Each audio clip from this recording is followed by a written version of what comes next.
Yeah, my name is Ela Kagel. I'm one of the program curators here at Transmediale 10, and I've put the Free Culture Incubator program together.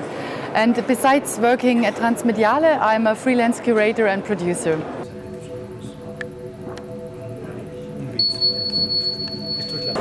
Yeah, the Free Culture Incubator is dealing with a broad range of questions related to the future of cultural businesses. So the whole program consists of panels. So every day we have a panel discussion from 11 to 1, where we deal with really big issues like the price and value of cultural work, or how can art and economy actually collaborate. Or today we had a panel about forms of cultural organization, where we spoke about models of sustainability and participation and co-working. And besides that, we have workshops every afternoon. These workshops are free, and I have invited professionals from different walks of art and economy to give workshops such as free culture, like copyright, licenses and sharing creative works, or free software for cultural enterprises. And today we had a workshop that deals with creative business models. On Sunday I have a closing session where I take a look back to the whole incubator program and reflect on the outcome of it.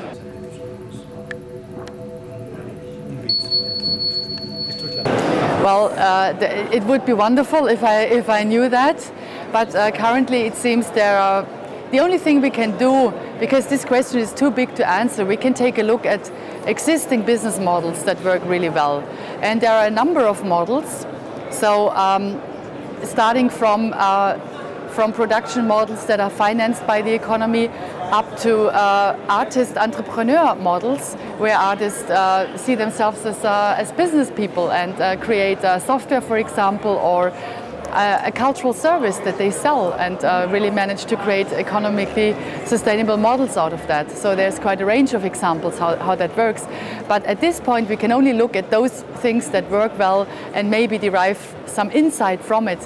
But you cannot really give an answer at large.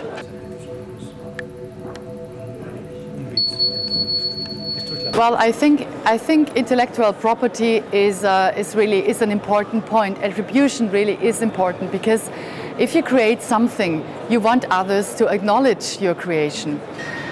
I think the question is what then happens with the content or the work, and I think this should be. Everyone should basically decide for themselves how they want their content to be presented. And if they want others to sample their contents and comment on it and work further on it. So the Creative Commons give us, for example, some quite good instruments to use in that case.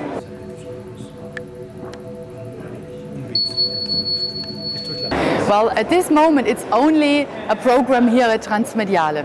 I hope we can create really a business model out of it in the future, but I really have to see what are the outcomes of what we have, and I'm not sure in which form the program will continue. In the ideal way, it would be a kick-off for, let's say, a resource center, a shared resource center for cultural workers here in Berlin. That would be wonderful. But if we don't manage to get that, maybe we can come up with a toolkit for independent cultural workers where we share all the outcome of the program with them.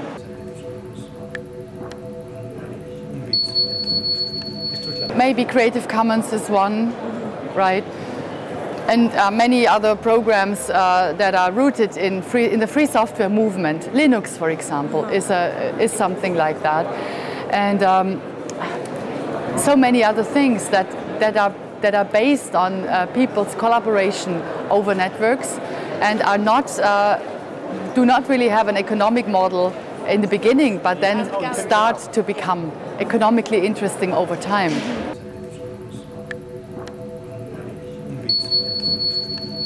Well,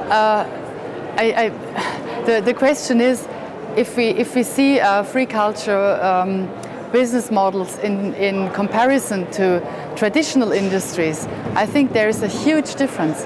And still we are living in a capitalist society, so our whole system runs by money. And of course, what I see now, they are starting many independent businesses and exchange model, micro-funding models, community-based production and funding models. But still, this is the beginning, and I'm not sure whether this will ever be able to replace traditional economy, which has total different ways of production and total different aims also. So I think it's really difficult to really compare these two, and we still live in a capitalist society. That's basically it.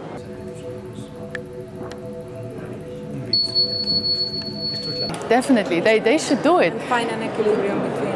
Yeah, it would be wonderful if there would be, especially in Berlin, if there would be more funding models for independent cultural producers or for free culture producers. It would be great. But what I see at this point is that most of the state funding bodies, they do not even know what free culture actually is. For them, free culture is something that is free of a price or free of value, actually, which is not. Free culture is definitely, it's a movement of its own, and it's not necessarily free. So free does not come without price. Right. So it would be, I think this might take quite some time until funding bodies, especially state funding bodies, really understand the full scope of that.